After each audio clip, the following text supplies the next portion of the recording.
The year was 2008, and my favorite game was Dominion.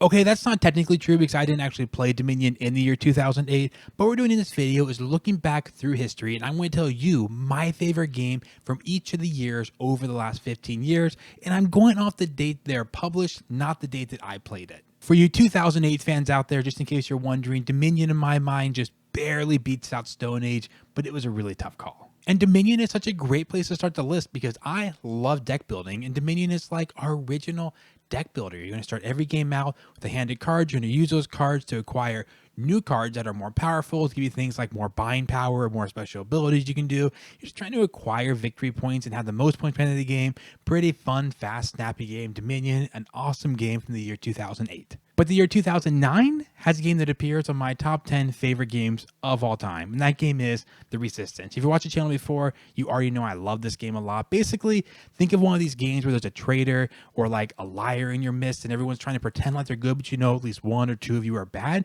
It's one of those games, but all the complexity is kind of gone, and it's just about the line. You're just like putting in pass-fail cards. It's basically as simple as you can get, so it strips away all the extra mechanisms so you can teach anyone just a couple minutes and basically just go play with your friends, lie a lot, and try to win the game.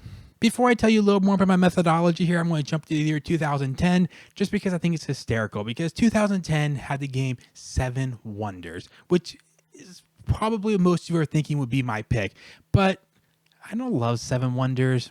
I love Seven Wonders Duel.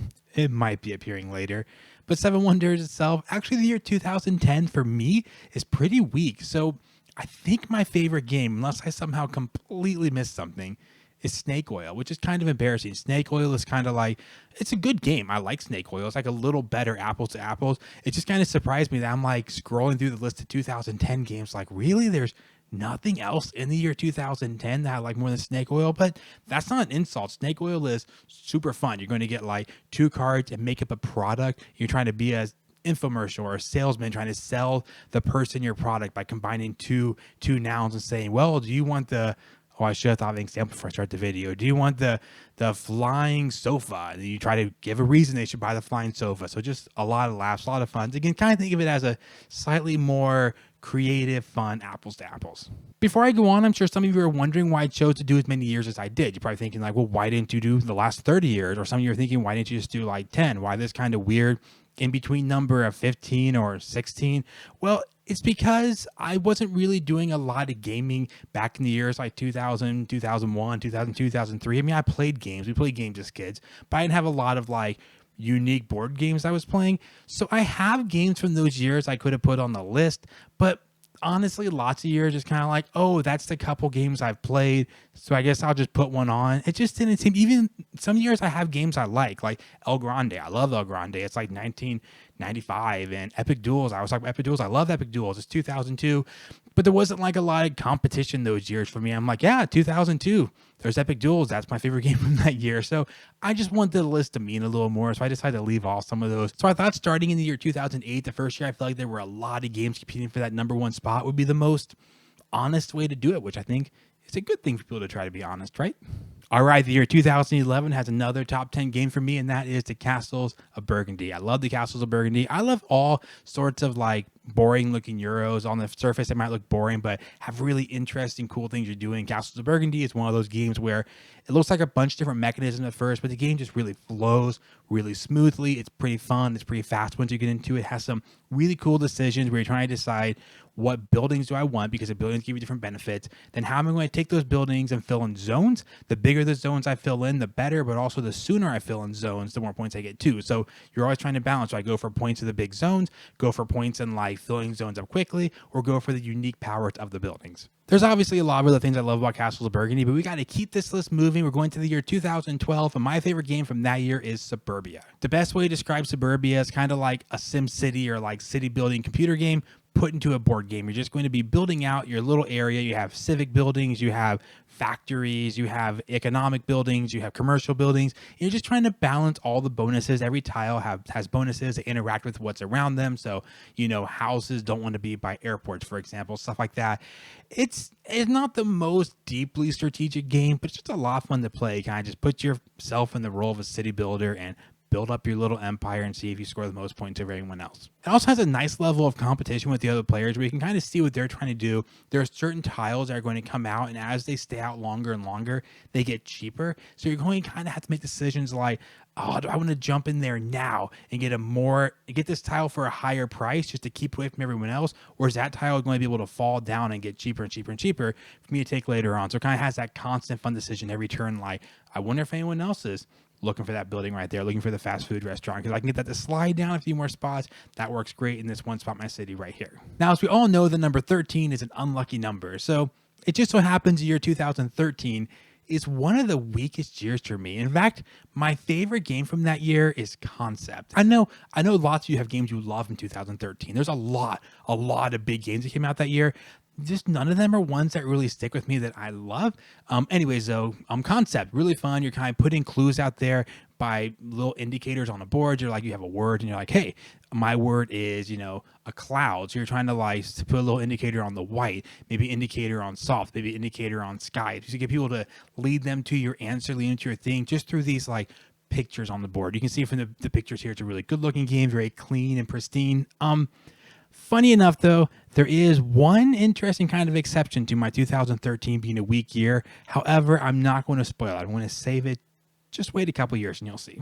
2014 was one of the easiest decisions for me because far above everything else, Orleans came out that year. And Orleans is a really fun game that's kind of like I told you earlier, I love deck building. Orleans, however you want to say it, Orleans, is a bag builder. So you're going to be, instead of having cards you flip over to do stuff, you're going to be acquiring more and more, let's call them workers for right now. They go into a bag, and as you pick out those workers or tokens, that's what you're going to be able to do on your turn. So if you have knights, you take certain actions with knights or monks or something. So really, really fun, unique, interesting game. The year it came out, I think it was a little more probably mind-blowing than it is now, because that's how things happen. Things come out, then a lot of things copy them.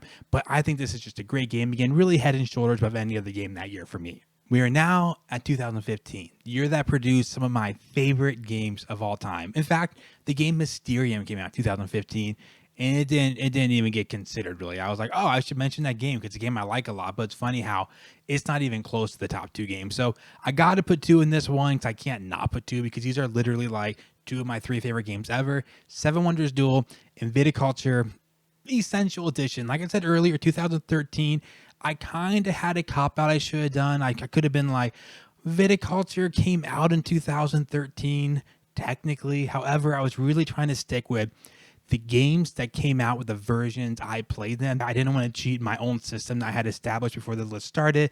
I just had to put two games 2015 because these are my favorite games, or two of my favorite games ever. So 2 games 2015, Seven Wonders Duel, amazing head-to-head, 2-player only game, just very strategic, very in your face, because it's only 2 players and you're trying to get the most victory points or just overrun the other person's city. Viticulture, great worker placement game where you're just trying to make some wine and sell it, but all the things you want to do are out on the board, and all the other players are using the same spots as you. So you're always trying to consider okay, I know I'm not going to go first next turn, so I can't go first. So what spot should I take first? Because I know some spots are going to be blocked when it comes to my turn again. So anyways, both of these great games. 2016 had another really tough decision. I thought about going with Scythe because I think Scythe is just an excellent game. However, in my top 10 games of all time, I did rank Santorini above Scythe. So I feel like Santorini has to have the spot. This is another one that was kind of hard because Santorini technically came out a long time ago, but the version I got into is the 2016 version. Santorini, maybe the best pure strategy game ever. It's just very simple. You have a 5x5 grid. You're going to move a worker. You're going to build a tower. You're trying to stand up higher and higher in those towers. The first one to stand on the 3rd level wins. It sounds almost too easy, but your opponent's doing the same thing, and as you build, they're going to block you and try to wall you off of areas. You're both trying to climb on each other's towers, get to the 3rd level, and then you throw in 30 special power cards. And the special powers are all broken, over the top, super powerful. So every time you get a card, you're like, wow, I can just move twice and you can only move once, or I can build twice, you can only build once, or I can just move as far as I want to.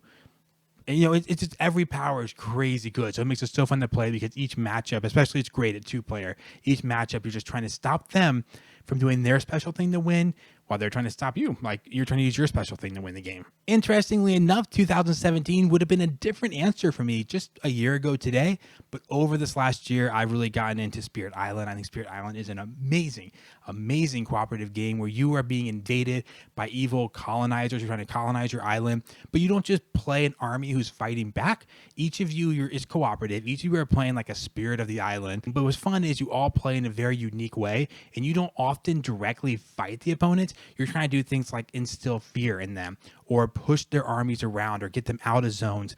And you're trying to time like when are they going to invade? When are they going to build? When are they going to start building bigger buildings? And you're trying to help the people of the land fight back against the army. So you're kind of like the support behind the war that's being played out in front of you. So it's a really cool game. It's pretty complicated, but I think one of the best, and I guess in fact I'd say the second best cooperative game ever for me. But if cooperative isn't your thing, you might love the game for the year 2018, and that is Root. Root is one of the most in-your-face just war games where you're just out there trying to kill the other person. You're trying to take over the forest. You're playing different woodland factions. It looks super cute, but it's really just you're trying to kill people and occupy zones and destroy them. It's like a war game. What makes it so great though, it's one of the most asymmetric games you'll ever play. Like every person, every faction of woodland creatures, like takes actions in their own way, like at the very core of what you do. Like one person can just take 3 actions a turn, but someone else has to like take action depending on what their cards say in a certain like sequence. As you lay out cards in every turn, you're going to add cards and compound the actions you can do. Whereas someone else can't take really any normal actions for a long time until they cause a revolt and get officers and stuff. So everyone's basically playing out in a very unique way. So the game plays great at 2, 3, and 4. I think it's just the best the more you get. So playing at 4 has all 4 factions out there. Everyone just trying to win, but you're all trying to keep the other people from winning at the same time. So it's just everyone's kind of keeping each other in check, just like, you know, a real war of eagles and mice and badgers would really be, right? I'm sure it's how it would really work in the forest. But anyways, Root is a great game. Right now, we are on an absolute tear with games like Seven Wonders Duel and Viticulture and Santorini and Root. And up next is another game that I absolutely love. My favorite cooperative game in the year 2019. I had to look down because I doubted myself. The year 2019 is what we're on right now. The Crew. The Crew is just an awesome game that takes the idea of trick taking and turns it into a cooperative game. So especially if you have people like in your family who've played a lot of old trick taking games and stuff, I found this game works so well for people because what you're doing is you're trying to do trick taking. Everyone has cards they have to win during the round, but you're all on a team. So you're trying to, if you know how trick taking works, you play a card, the highest card wins. But you can see things like, oh, Johnny's trying to win the blue 6, but I have only a blue 7, so I have to be really careful I don't win the blue 6 from them because I have a blue 7. Just things like that.